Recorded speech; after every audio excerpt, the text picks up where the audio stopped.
Hoy, ka-coffee, magandang araw po sa inyo, ka-coffee, Luzon, Visayas at Mindanao. Teka, hindi pantay. Ka-coffee, itong si Robin Padilla, nangingialam na naman, oh. Mas marunong na naman itong si Robin Padilla. Ito, pag-usapan natin, eh. Kasi si Robin Padilla, una, nag-aaral ba siya bago magsalita? No offense kay Robin Padilla, magaling siyang artista pero hindi siya magaling na senador. Kasi, inilunsad na itong internet voting, yung online voting para sa overseas Filipino workers muna. Yung registration, kailangan definitely nakarehistro ka, di ba? Sa COMELEC at active ka, 2 beses kang bumoto ng halalan. So kung hindi, definitely hindi ka makakaboto online kasi merong pre-registration.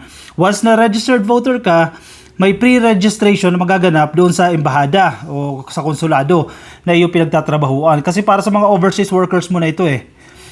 I-implement na po yan ngayong taon at ang principal author ka-coffee ng Internet Voting Act o Internet Voting Bill, kasi bill pa lang naman siya, ay si OFW Party List Congresswoman Marisa Del Mar Magsino na tumatakbo rin po ngayon sa OFW Party List number 83. Siya yung principal author niyan. Nakausap natin yan. Siyempre, hindi naman tayo basta-basta maniniwala na lang dito kay Kong Marisa. Siyempre, siya yung author niyan eh.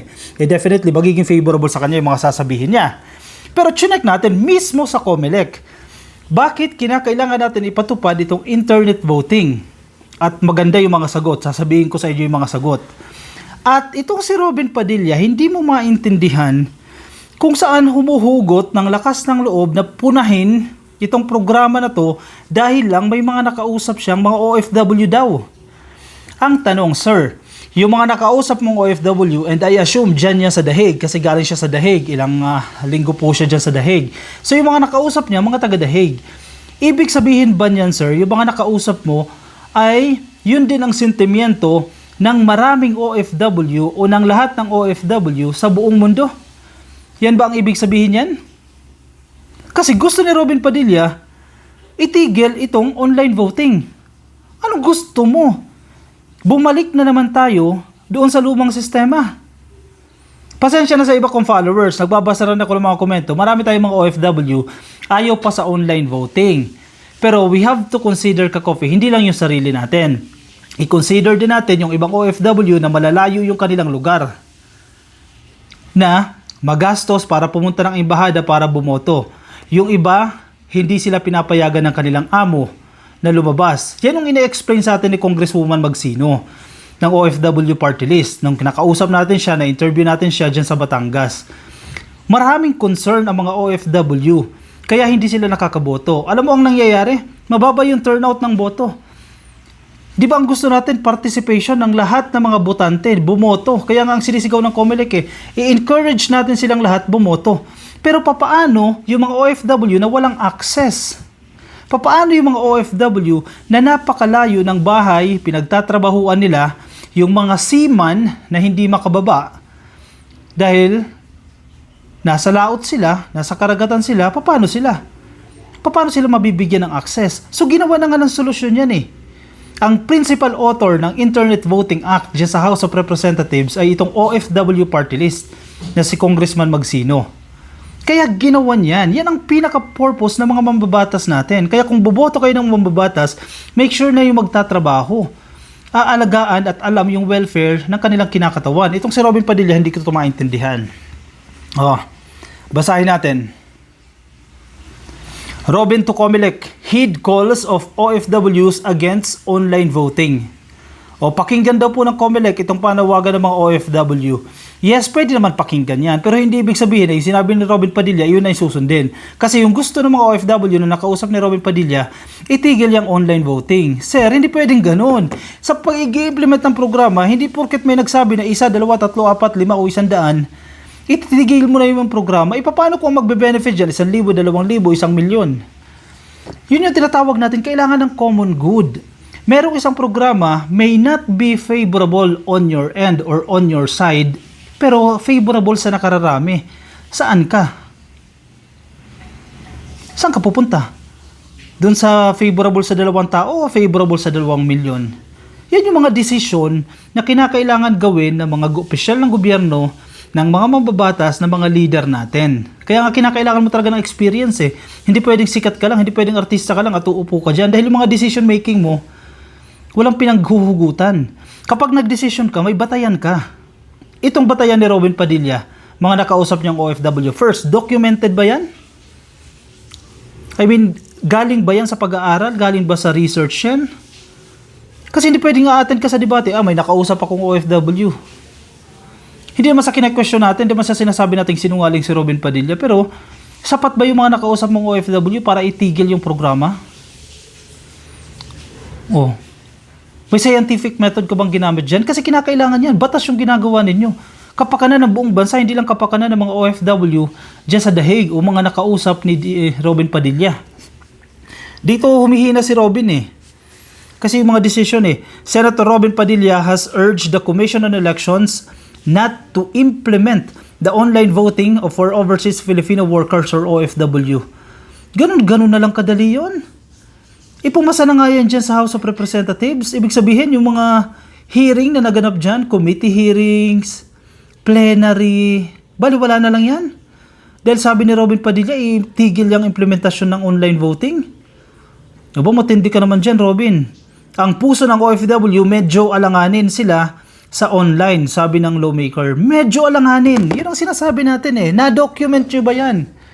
Nagkaroon ba kayo ng qualitative research or quantitative research or recording man lang ng mga testamento na yan para magamit niya as a proof na ayaw ng mga OFW dyan? Mismo mo si Robin, hindi siya sigurado. Sabi niya, medyo alanganin. Ibig sabihin, namimili pa yung mga OFW. Ano ba, online voting ba ako o regular voting? And yun din ang sinasabi sa atin. Kasi tinanong ko mismo yan. Ako mismo yung nagtanong sa principal author nitong Internet Voting Act. Kay Congressman Magsino, Congresswoman Magsino. Sabi ko, paano naman yung mga OFW na mas gusto nila yan? Kasi totoo din naman, may mga OFW tayo, may mga nakausap din tayong OFW, mas gusto nila na boboto sila sa embahada kasi banding din nila yan Bawa day off. Siyempre, makikita niya rin yan. Yung mga kasamahan niya, mga kababayan niya, magbabanding din sila. And after bumoto, lalabas kakain. Which is maganda rin naman kasi yun na lang yung pagkakataon nila para makapag-usap ng kanyang mga kababayan dyan. Okay lang naman yan. Yun ang ine-explain ng OFW party list. Optional pa po as of the moment. Di ba? Pwede ka pa rin bumoto ng traditional, by mail. Diba? Or pupunta ka sa embahada, doon mo ikakast yung vote mo.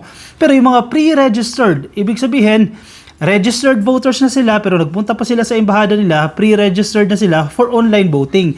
May ibibigay sa kanilang credentials at magagamit nila yon, mag-login sila, basta kinakailangan lang nila ng internet, kinakailangan nila ng definitely gadgets, smartphones, tablet, o kaya computer, edi pwede na silang bumoto. May biometrics kasi yan. Ang iniisip ng ibang OFW, which I understand, ka-coffee, ay nagdududa sila kasi ang baka ang alam nila parang Google form lang yan, di ba? Google form, sige, click ka lang dyan nang walang credentials, hindi ka hingi ng biometrics, hindi pwede, hindi ganoon. Hindi yung simple yan na nasa Messenger. Sa Messenger, di ba? Sa group chat ninyo may polling. O boboto ka dyan, pabor o hindi pabor. Hindi ganoon kasimple, ka-coffee. May budget, binadgetan yan, may mga measures na ini-implement ang COMELEC dyan para matiyak na magiging safe yung inyong boto. Actually, di hamak na mas malaking safe pa ito kaysa doon sa mail voting. Halimbawa, yung mail voting, pamilyar kayo dyan mga OFW. Papadala sa inyo balota, di ba? Iboboto ninyo, isi-shade ninyo, and then ibabalik nyo ulit doon sa embahada. Ang question dyan, paano kung hindi ipasok sa VCM, sa counting machines, yung boto mo? Di ba? Lugi ka pa dyan. Hindi ka gaya sa online voting o sa internet voting, mas secured ka pa dyan. And hindi dapat tayo paatras. Dapat pasulong tayo, pa-high-tech tayo ng pa-high-tech, na pag-iiwanan na tayo ng teknolohiya. Yes, hindi perfect yan kasi first time i-implement ito sa kasaysayan ng Pilipinas. First time to ngayong 2025 elections. Hindi yan perfect, may mga pagkukulang dyan. Pero hindi ibig sabihin na i-stop na yung programa na yan. Ano yung kibuloy i-stop? Ganon? Hindi pwedeng ganon.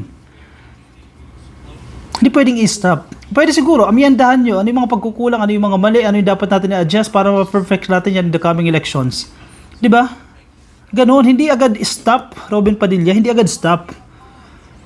Padilla assured that the poll body that he is not opposed to moves being made by the COMELEC. Hindi ako nandito para makipagkontrahan sa COMELEC. Anong ginagawa mo, sir? However, Padilla said he has talked to many OFWs abroad and many of them are opposed to online voting. Ito yung sinasabi natin. Kaya kailangan matibay yung foundation mo. May pinaghuhugutan ka. Sabi mo many of them. Ilan yung many of them? Ang dalawa ay many. Ang tatlo ay many. 10 many. 1,000,000 many. Kung documented yan, madidetermine mo kung ilan yung many. O 100, marami na ba yung 100 as compared to millions of OFWs? Definitely hindi. Yun ang sinasabi natin, dapat documented yan.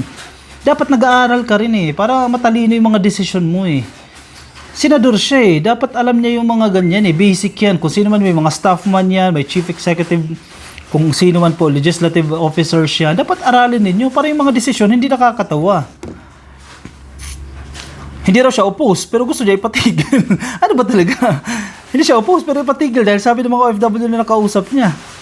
Lahat sila, ang pakiusap, gusto nila yung dati nilang ginagawa kung anong kinaugalian nila, sabi ng mambabatas. Hingang malalim dito kay Robin Padilla. Lahat daw sila, kanina marami lang, ngayon lahat na sila. May mga kilala kong OFW, nagparehistro. Pre-registered sila. Gusto nila. Ano ba talaga? May mga nagpa-register sa mga embahada. Gusto nila online voting, gusto nila internet voting. Pero sa statement ni Robin Padilla, na conclusive yung statement na yan, lahat sila, quote-unquote, lahat sila ang pakiusap, gusto nila yung dati nilang ginagawa, kung anong kinaugalian nila. Ito na naman tayo sa kinaugalian Wala naman masama sa kinaugalian, pero kailangan natin mag-move forward. Gusto natin umasenso Ayaw natin mangyari yung mga dayaan. Gusto nyo balik ulit tayo doon sa tarya-tarya. Duterte, o kahit isang boto lang, taryahan ng 10. Gusto nyo bumalik ulit tayo sa ganong sistema? Hindi na. Kaya nga gumagastos tayo ng billions of pesos para mapabilis natin yung ating halalan. Dahil ang iba't ibang bansa nandiyan na. Gusto nyo tayo na lang maiwan na nandoon pa rin tayo, nagtatarya-tarya pa rin tayo sa halalan? Ilang buwan bago malaman ang resulta? 2 buwan, 1 buwan? Hindi ka patiyak doon kung totoo ba yung resulta na yon? Hindi pwedeng itigil agad dahil may ayaw. Diba? Common good. Kung magkakaiba tayo ng desisyon, magkakaiba tayo ng pagtingin sa mga bagay-bagay, tingnan natin yung papabor sa nakararami, yung common good. With this, Padilla urged the COMELEC's leadership, the country's leadership, including the COMELEC, and I quote, intindihin nyo sana ang damdamin ng ating OFW. Sir, definitely iniintindihan. In fact, nagkaroon ng mga consultation yan. Itong internet voting na yan, para sa mga OFW yan. Amid apprehensions against online voting, Padilla asked the public na maging mapagbantay kayo, maging mapagmatyag dahil sa araw na yan, ang pagboto ninyo, una ay di nabilang o ang boto na iba. Ibig sabihin yan ay tinanggalan kayo ng kapangyarihan. Nagpapakalat ng doubts itong si Robin Padilla. Sige.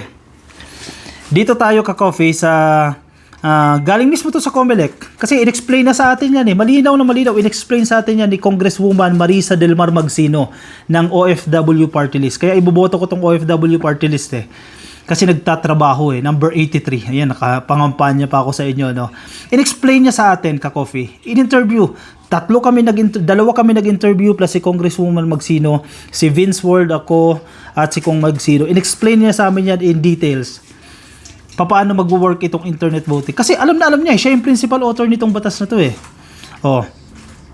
paano nag-work? Sige, ito COMELEC, para fair tayo, pakinggan natin yung sa COMELEC.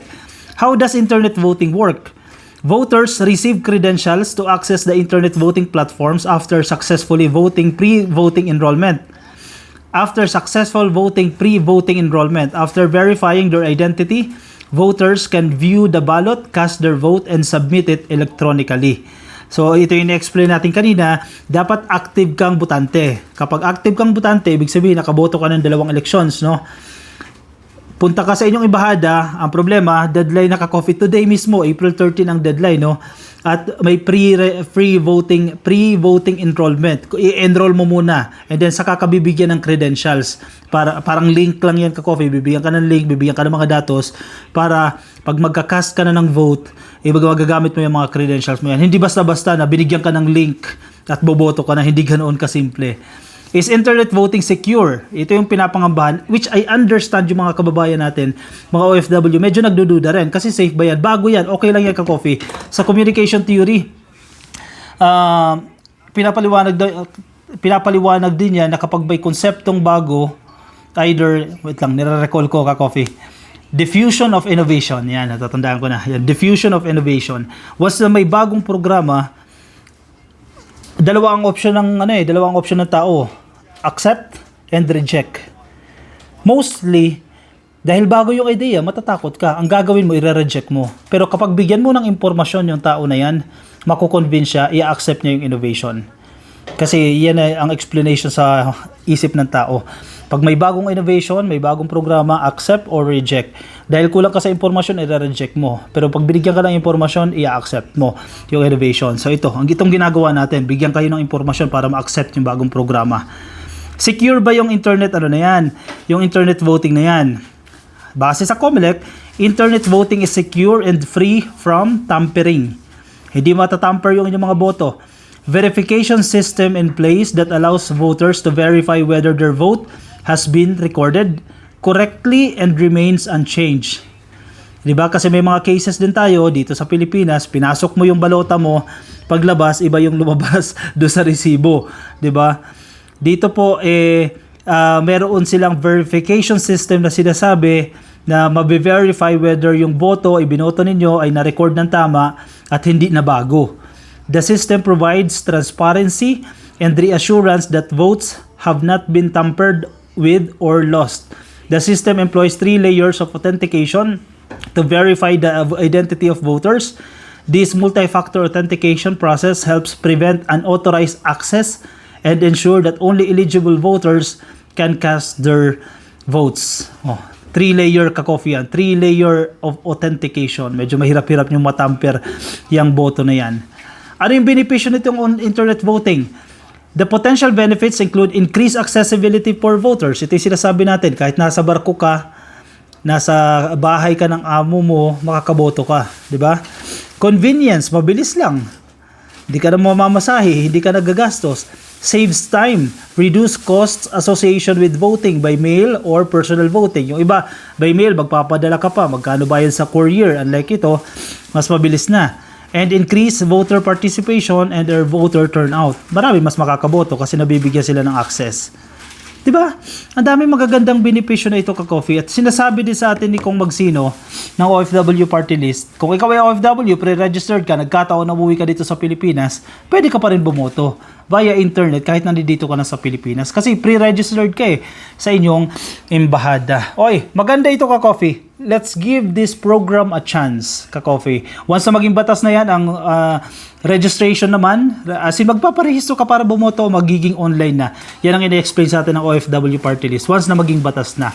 Pero i-implement mo na ngayon, online voting and online canvassing ang ipatutupad ng COMELEC. Simula na po yan, April 13 hanggang May 12, magaganap po yung online voting o internet voting. Okay, ka-coffee? Huwag agad maniniwala sa pinagsasasabi ni Robin Padilla. Ito yung sinasabi, no offense tayo dun sa tao. Hindi natin pinupunteriya yung tao. Pinupunteriya natin yung mga desisyon niya na walang pinaghuhugutan ng mga research, pag-aaral, o basta lang makapagsabi dahil may nakausap siyang ganyan. Hindi pwedeng ganun, ka-coffee. Kasi nakasaalang-alang dito ang kapakanan ng buong bansa. O siya, ka-coffee, ako'y magpapaalam muna sa inyo. Yung mga nasa Facebook, make sure na kayo po informed. Make sure na kayo po ay naka-follow sa ating Facebook page para lagi kayong updated sa mga kaganapang political at kayo din po na bibigyan natin ng mga update, mga balita dito po sa Pilipinas. Make sure naka-follow po kayo and naka-like kayo sa ating Facebook page. Yung mga nasa YouTube, click nyo lang po yung subscribe at hit nyo na po yung notification icon para updated kayo sa ating mga bagong upload. I'll see you, ka-coffee, in my next video. Bye-bye.